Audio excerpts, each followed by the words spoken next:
नमस्कार, आप देख रहे हैं हमारी खास पेशकश लीगल हेल्पलाइन और मैं हूं आपके साथ प्रीति नेगी।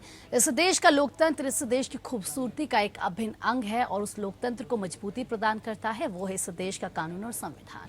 देश के संविधान में हर एक नागरिक को समानता के साथ स्वेच्छा से जीने का अधिकार दिया जाता है, लेकिन कानूनी पेचीदगियों के चलते कई बार एक बड़ा हिस्सा इंसाफ की दहलीज से दूर रह जाता है। वो दर दर भटकने को मजबूर रहता है। लोगों को उनके हक और कानून के बारे में जानकारी नहीं होती और वो न्याय के लिए भटकने को विवश होते हैं।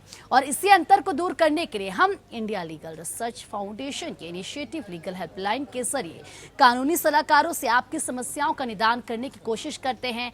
आज हम जिस विषय पर बात करेंगे वो है वसीयत से जुड़े क्या है कानून। इस विषय में अगर किसी भी तरह की कोई कानूनी समस्या है तो आप हमारे कानूनी सलाहकार से पूछ सकते हैं। हमारे साथ इस खास कार्यक्रम के माध्यम से जुड़ सकते हैं। अपना सवाल आप हमसे कर सकते हैं। 2 नंबर आप अपनी टीवी स्क्रीन पर देख सकते हैं, 8377009645, 8377009636। ये 2 नंबर हैं। किसी भी एक नंबर को डायल कीजिए और बताइए हमें कि अगर आपकी कोई समस्या है जिसका निदान आपको नहीं मिल पा रहा है, कोई ऐसी समस्या जिसको आपको लग रहा है कि कोर्ट कचहरी के चक्कर काटते काटते आप परेशान हो चुके हैं, आपकी जो समस्या है वो आप नहीं समझ पा रहे क्योंकि कानूनी पेचीदगियों के चलते कई बार हम नहीं समझ पाते कि आखिर इस समस्या का क्या निदान होगा। तो अब आपको बिल्कुल भी परेशान होने की जरूरत नहीं है, आपको कोई टेंशन लेने की जरूरत नहीं है। हमें कॉल कीजिए, हमारे कानूनी सलाहकार बताएंगे आपको कि आपके लिए आखिर क्या बेहतर कानूनी विकल्प हो सकता है, कैसे आपकी समस्या का निदान आपको मिल सकता है। वैसे जिस विषय पर आज हम विस्तार से चर्चा करेंगे वो भी आपके सामने है कि वसीयत से जुड़े क्या है कानून। लेकिन अगर कोई और समस्या है, कोई ऐसा सवाल जो आपको लग रहा है कि कानूनी पेचीदगियों के चलते आप नहीं समझ पा रहे, तो बिल्कुल परेशान होने की जरूरत नहीं और हमें कॉल कीजिए और बताएंगे हम आपको कि आपकी समस्या का निदान आपको कैसे मिलेगा। तो आज जो विषय है जिस पर हम विस्तार से चर्चा करेंगे वो यही है कि वसीयत से जुड़े क्या है कानून। और इसी के साथ हमारे साथ केशव पांडे जी हैं, अधिवक्ता, इलाहाबाद हाईकोर्ट लखनऊ बेंच के, जुड़ चुके हैं हमारे साथ। केशव जी, बहुत बहुत स्वागत है आपका। सर, जिस तरीके से आज का हमारा विषय ये है कि वसीयत से जुड़े क्या है कानून, तो सबसे पहले मैं आपसे यही समझना चाहूंगी, यही जानना चाहूंगी कि आखिर वसीयत होती क्या है और ये है क्या। वसीयत जो है एक तरीके से इच्छा पत्र है। कोई आदमी, जिस आदमी की संपत्ति है, चल संपत्ति है या अचल संपत्ति है, तो वो ये चाहता है कि अपने जीवन काल में हम उस संपत्ति का ठीक ढंग से बंटवारा कर दें या हम अपने उत्तराधिकारियों को दे दें। तो उसके लिए वो एक विल, इच्छा पत्र जो है वो बनाता है, वो ड्राफ्ट करता है अपने हाथ से या किसी अधिवक्ता के पास वो जाता है और उसमें वो बताता है कि हमारे ये लीगल वारिस हैं और हम इनको देना चाहते हैं। और वसीयत में जरूरी नहीं है कि वो लीगल वारिस को भी दे, वो किसी को भी वसीयत कर सकता है, किसी एक ट्रस्ट बना के कर सकता है या वो कोई उसका जो अपना जानने वाला है उसको दे सकता है, पूरी संपत्ति दे सकता है या कुछ संपत्ति का हिस्सा दे सकता है। और अगर उसके बच्चे हैं, पुत्र हैं या पुत्रियां हैं, तो वो उनको भी वसीयत देगा। और जरूरी नहीं सबको दे या सबको वो बराबर बराबर भी उस वसीयत में दे सकता है। और इसके अलावा वो चाहे तो किसी एक पर्टिकुलर पुत्र या पुत्री को भी दे सकता है। और जब वो ऐसा करता है तो उसमें वो कारण लिखेगा कि हम क्यों ऐसा कर रहे हैं, कि लड़की को क्यों दे रहे हैं और बच्चे को क्यों दे रहे हैं। कि उसमें ये भी डिक्लेयर करेगा कि 2 बच्चे हैं, 2 लड़कियां हैं, लड़कियों की शादी कर दी हमने तो उनको हमने सब दे दिया, अब उनको नहीं देना। 2 बच्चे हैं लड़के, हम उनको देंगे। और ये भी है कि अगर वो किसी वजह से वसीयत नहीं भी कर पाता है तो वो पूरी संपत्ति जो है लड़के और लड़कियों में बराबर बराबर भी बांट दी जाती है। तो वसीयत का मेन ये रहता है कि उसके न रहने पर संपत्ति में किसी तरीके का कोई विवाद ना उत्पन्न हो, इसलिए वो विल कर दी जाती है। और वसीयत में वो ये भी उल्लेख कर सकता है कि मान लीजिए बच्चे उसके नाबालिग हैं तो उसमें किसी को जो है उसमें वो गार्जियन भी बना सकता है कि जब तक बच्चे बालिग नहीं हो जाते हैं तब तक जो है वो इनकी संपत्ति की देखभाल करेगा। बच्चे बालिग हो जाएंगे तो उनको दे दी जाएगी। और वसीयत पंजीकृत भी होती है, अपंजीकृत भी होती है। अपंजीकृत वसीयत में ये है कि वैसे ही लिखी जाती है जैसे ड्राफ्ट पूरा लिखा, सारी डिटेल उसमें लिख दी गई, 2 गवाहों का होना जरूरी है। वैसे ही पंजीकृत वसीयत में ये रहता है कि वो रजिस्टर्ड होती है, रजिस्ट्रार के यहाँ जाती है, रजिस्टर्ड होती है। अब तो ऑनलाइन का सिस्टम हो गया, तो बिल्कुल। पहले ऑनलाइन रजिस्टर्ड होगी, उसके बाद फिर जो है वो रजिस्टर्ड जब हो जाएगी तब उसमें ये रहता है कि पूरी पंजीकृत हो गई। उसको अगर कोई चैलेंज करता है तो जो वसीयत पंजीकृत होती है उसी का सबसे ज्यादा मान्य रहता है।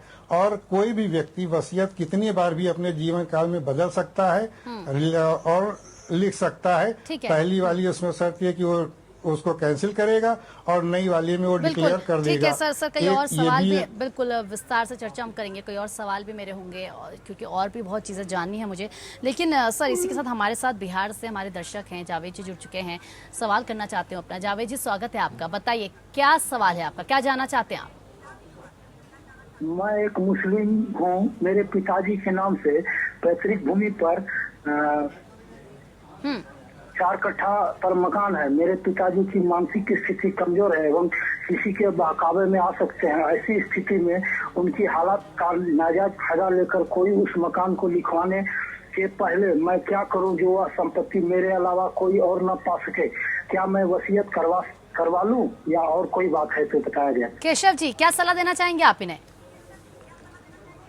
देखिए, चूंकि इनका मामला मुस्लिम कानून के अंतर्गत आता है, मुस्लिम लॉ से संबंधित है, तो मुस्लिम लॉ में कोई भी वसीयत जो भी होगी, जिस व्यक्ति के नाम संपत्ति है, तो वो अपने जो भी उसके जरूरी खर्चे हैं, अंतिम संस्कार भी उसमें शामिल है वो वाले, प्लस अगर उसके ऊपर कोई कर्जा उसके ऊपर है तो सब निपटाने के बाद जो भी उसकी संपत्ति बचती है वो उसका केवल 1/3 वसीयत वो कर सकता है। और ये इसमें सुन्नी सिया और उसके अलग अलग उसमें दिए गए हैं कि कौन किस हिसाब से वसीयत करेगा, कौन कैसे नहीं करेगा। अब इसमें और उत्तराधिकार भी होंगे इनके। अगर कोई उत्तराधिकार नहीं है तब तो वो एक बिल वो करा ही सकते हैं, बिल तो हो सकती है, बशर्ते कि उसमें अगर अन्य उत्तराधिकार है तो उनसे भी अनापत्ति लेनी पड़ेगी, तब ये उस फेवर में अपनी वसीयत ये करा सकते हैं। जी ये बिल्कुल ठीक है। जावेद जी को लगता और है अगर इसमें एक चीज और ये भी है जी कि अगर मान लीजिए इनके परिवार में और लोग भी हैं तो वो भी इस पर वो दावा कर सकते हैं कि वसीयत इस तरीके से नहीं, इस तरीके से हो, क्योंकि मान्य उनकी 1/3 ही वसीयत मानी जाएगी।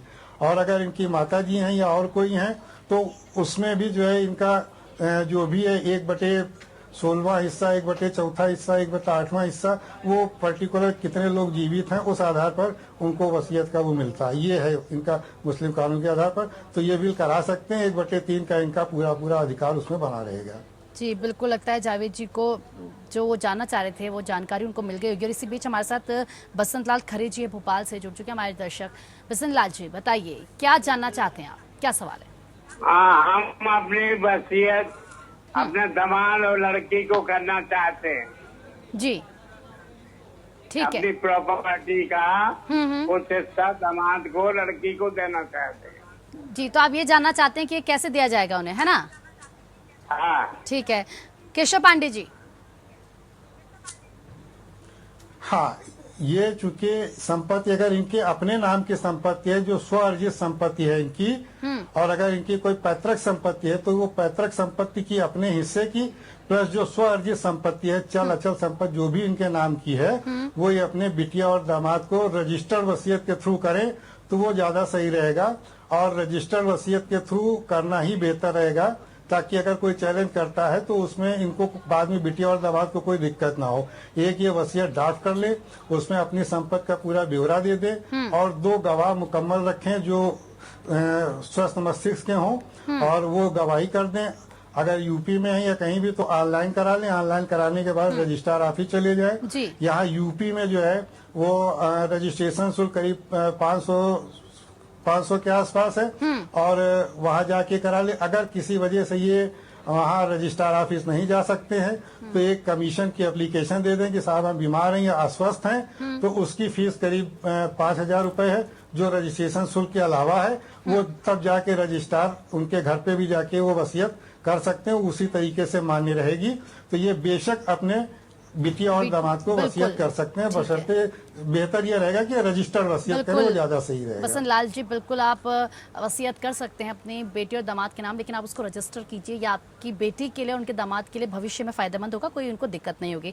और इसी के साथ हमारे साथ एक और दर्शक जुड़ चुके हैं, सत्यनारायण जी दिल्ली से। सत्यनारायण जी, स्वागत है आपका। बताइए, आप क्या जानना चाहते हैं? मेरा मसला है जी, मेरे पिताजी की एक मकान है इजहार में जी। और वो पिताजी एक्सपायर हो गए। हम्म उनके हम 8 बच्चे हैं और एक मदर है। हम्म तो भाई ने मतलब 2 दिनों से उन्होंने अपने नाम करवा लिया है ठीक है। और मैंने भी उसका 50% 2 भाइयों के नाम कर दिया। हम्म तो मेरे को वसीयत जो मैंने उनको पावर ऑफ अटर्नी दिया वो कैंसिल करवानी। अच्छा, केशव पांडे जी, इनको क्या सलाह देंगे आप? नहीं, इनका सवाल क्या था, क्या कि वसीयत रजिस्टर्ड थी या क्या था? इनका जरा सवाल क्लियर नहीं है। आपकी सत्यनारायण जी, जो आपकी वसीयत थी रजिस्टर्ड थी? हाँ जी, हाँ बिल्कुल रजिस्टर्ड की है मैंने वसीयत, भाई के नाम 2 भाइयों के नाम किए मैंने जो वहाँ रहते हैं। जी, 2 भाइयों के नाम किए इन्होंने। देखिए, केशव जी। नहीं, हेलो, इनका सबसे बड़ी चीज ये है कि इनके पिताजी ने क्या कोई रजिस्टर्ड वसीयत की थी या नहीं की थी। अगर पिताजी ने रजिस्टर्ड वसीयत नहीं की है तो सभी भाइयों का, और अगर इनकी माताजी जीवित हैं, भाई और बहन जितने भी इन लोग 8 हैं, भाई। उनको सबको बराबर बराबर वसीयत मिल जाएगी। ठीक है। हाँ, अगर 8 भाई हैं और माताजी भी हैं तो सबको बराबर बराबर वसीयत मिल जाएगी। और ये अपने हिस्से की वसीयत जो है अपने किसी भाई को या जिसको भी देना चाहे वो दे सकते हैं, इसमें कहीं कोई कानूनी अड़चन नहीं है। अब अगर इनको लगता है पिताजी ने अगर गलत वसीयत करी है या वसीयत, तो उसको ये चैलेंज कर सकते हैं। लेकिन अगर इनको लगता है कि पिताजी ने सही वसीयत की है और सबको जिस हिसाब से मिलना था मिल गया है, तो इन्होंने अगर अपनी वसीयत कर दी अपने हिस्से की अपने भाइयों को, तो वो वैलिड है, कहीं से कोई वो नहीं, ये अपना कर सकते हैं वसीयत। ठीक है, बिल्कुल। और इसी के साथ एक और दर्शक जुड़ चुके हैं हमारे साथ, गोपाल जी यूपी से। गोपाल जी, बताइए, स्वागत है आपका। क्या जानना चाहते हैं आप? हाँ सर, नमस्कार। जी नमस्ते, बताइए क्या जानना चाहते हैं आप, क्या सवाल है? सर, ये थोड़ा सी जानकारी चाहिए थी। जैसे चल संपत्ति और अचल संपत्ति, ये दोनों में वसीयत होती है या एक ही चीज में वसीयत हो सकती है? और वसीयत जो होती है तो ये इसमें सर जो है कितने दिन इसकी वैध होती है, कि इसकी कितने दिन तक वैध होती है? इसका भी कोई समय है या इसका कोई समय नहीं है सर? केशव पांडे जी। देखिए, वसीयत जब भी होती है तो आदमी अपने जीवन काल में ही वो वसीयत उसकी मानी जाती है। और वसीयत में जब वो वसीयत करता, जब अपनी संपत्ति का करता है, चाहे वो चल संपत्ति का हो या अचल संपत्ति का हो, या उसकी जो पैतृक संपत्ति है जो उस हिस्से की उसको मिलती है, चाहे वो हो, तो वो जब अपनी वसीयत करता है तो जब तक वो जीवित रहता है तब तक वो अपनी पूरी संपत्ति का मालिक वारिस रहता है। वो जैसे चाहे उपयोग कर सकता है। उसके न रहने पर जब तो वसीयत में जो जिसके नाम से वो उल्लेख करके देता है, फिर वो वसीयत उसकी हो जाती है। और यह शर्त है कि अगर उसने वसीयत नहीं बदली है तो वसीयत उसको मिल जाएगी। पंजीकृत वसीयत अगर है तब भी, या पंजीकृत वसीयत तब भी, अगर कोई उसको नहीं उसने बदली है तो जिसके नाम वसीयत की गई है उस संपत्ति उसको मिल जाएगी, चाहे चल संपत्ति हो चाहे अचल संपत्ति हो। या अगर वसीयत में उन्होंने कोई शर्त रखी होगी तो उस शर्त को पूरा करते हुए भी वो वसीयत मान्य हो जाएगी, उसको मिल जाएगी जिसके नाम वसीयत की है इन्होंने। ठीक है, बिल्कुल। तो यहाँ पर जो जानकारी आप चाह रहे थे गोपाल जी, लगता है आपको मिल गई होगी। केशव जी, जिस तरीके से हम वसीयत को लेकर ही चर्चा कर रहे हैं, इससे जुड़े कानून क्या है इसको लेकर हम बात कर रहे हैं, आप अभी बता भी रहे थे एक दर्शक को कि किस तरीके से गवाह भी होना ज़रूरी है। ये ही मैं आपसे जानना चाहूँगी कि क्या जब वसीयत कोई अपनी वसीयत किसी और के नाम करता है तो उस वक्त गवाह होना बेहद ज़रूरी है? हाँ, बिना गवाह के वसीयत मान्य नहीं होती है, चाहे पंजीकृत हो या अपंजीकृत हो। क्योंकि अभी एक मैटर में, हरियाणा के मैटर में एक व्यक्ति ने वसीयत की थी और सादे कागज पे वसीयत की थी, उसमें गवाहों के दस्तखत नहीं थे। उसके भी 8 लड़के और एक उसकी वाइफ थी। और वो जब खत्म हुआ है तो फिर ये हुआ कि वसीयत सबको बराबर बराबर मिल जाएगी। तो उसमें उसने खाली वसीयत ये लिखी थी कि हमारे वारिसों को संपत्ति मिलेगी। लेकिन बाद में जो है उसको उसकी वाइफ उसकी डेथ हो गई तो संपत्ति में फिर बच्चों ने हिस्सा लिया। तो उसमें जो पत्नी थी जो जीवित थी उसने वसीयत की कि अपने हिस्से की उसने एक और लड़के को दे दी। उसके बाद फिर जब चैलेंज किया गया तो ये हुआ कि एक लड़के को जिसको उसकी माँ ने वसीयत की थी उसको 2 हिस्से मिलेंगे, यानी एक उसकी माँ का हिस्सा और एक खुद उसका हिस्सा। इस तरीके से वो संपत्ति जो है बराबर बराबर बांटी गई। एक लड़के को 2 हिस्से मिले और बाकी को ये। तो इसलिए ये जरूरी है कि वसीयत अगर पंजीकृत है तो उसमें गवाह का होना बहुत जरूरी है, चाहे अपंजीकृत हो या पंजीकृत हो। बिल्कुल सर। इसलिए जरूरी है कि गवाह हो और स्वसमक्षित के गवाह हो जो उसको सपोर्ट करते हो वसीयत को। यहाँ इस आदमी ने दस्तखत किए थे, ये वही आदमी जी। कुछ और चीजें भी मैं आपसे जानना चाहूंगी, लेकिन उससे पहले हमारे दर्शक हमें लगातार कॉल कर रहे हैं, वो जानकारी आपसे लेना चाह रहे हैं, बात करना चाह रहे हैं आपसे। अनुज जुड़ चुके हैं हमारे साथ कानपुर से। अनुज जी, स्वागत है आपका, बताइए क्या सवाल है। हेलो जी, सवाल बताइए अपना। मैडम, मेरा अभी 10 साल पहले शादी हुई थी, हमारे खतों में वसीयत लिखी थी अपनी लड़कियों के नाम। तो मेरी चार बहनें थी जिसमें एक बहन का नाम बदल गया है, उसके लिए क्या करें? केशव पांडे जी, इनका क्या सवाल था? वसीयत से जुड़ा हुआ इनका सवाल है। 4 बहनें थी, एक का नाम अब बदल गया है, पहले कुछ और था, तो अब ये क्या करें? जो नाम है वो बदल चुका है। नहीं, अगर इनका नाम बदल चुका तो इनके पहले जो नाम थे उसके जो डॉक्यूमेंट्स होंगे हाई स्कूल का या कोई आधार का या इनका जो मतदाता पहचान पत्र या डीएल या पैन कार्ड, उसमें अगर इनका पहले का नाम दिया हुआ है तो वो उसको लेके कह सकते हैं। और दोबारा जो चेंज हुआ नाम उसको भी ये कह सकते हैं कि हमारा नाम अब बदल गया है या विवाह के बाद बदल गया है या हमने ये बदल लिया है। तो एक वो अखबार में पब्लिकेशन करा दें कि पूर्व में पहले मेरा ये नाम था और अब मेरा नाम ये हो गया है, लिहाजा मैं अब इस नाम से जानी व पहचानी जाती हूँ या जाता हूँ और मेरे दोनों नाम यही है, मैं एक ही महिला या व्यक्ति हूँ। तो इस आधार पर इनको वसीयत के जो भी उनको लाभ हैं वो मिल जाएंगे। ठीक है, तो बिल्कुल मैडम, पहले आपको न्यूज़पेपर में एक एडवर्टाइजमेंट इसका देना होगा, इसके बारे में जानकारी देनी होगी। आपकी जो समस्या है जरूर इसका निदान आपको मिल जाएगा। और हमारे साथ पुणे से गजेंद्र जी जुड़ चुके हैं। गजेंद्र जी, स्वागत है आपका, बताइए आप क्या जानना चाहते हैं।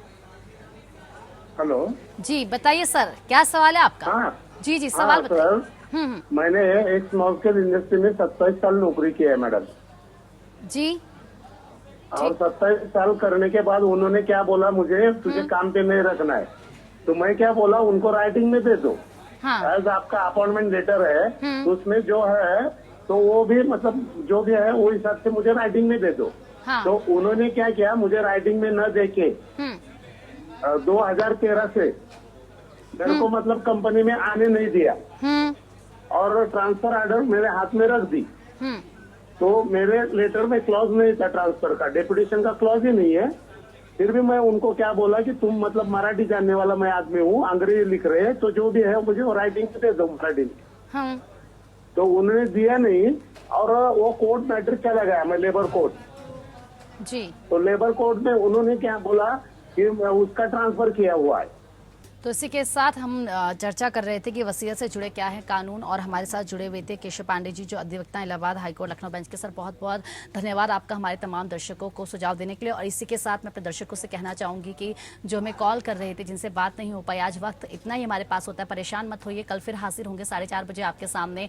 आप हमें कॉल कीजिएगा और हम देंगे आपकी समस्या का आपको निदान। तो लीगल हेल्पलाइन में आज फिलहाल इतना ही, लेकिन खबरों का सिलसिला लगातार जारी है, बने रहे हमारे साथ।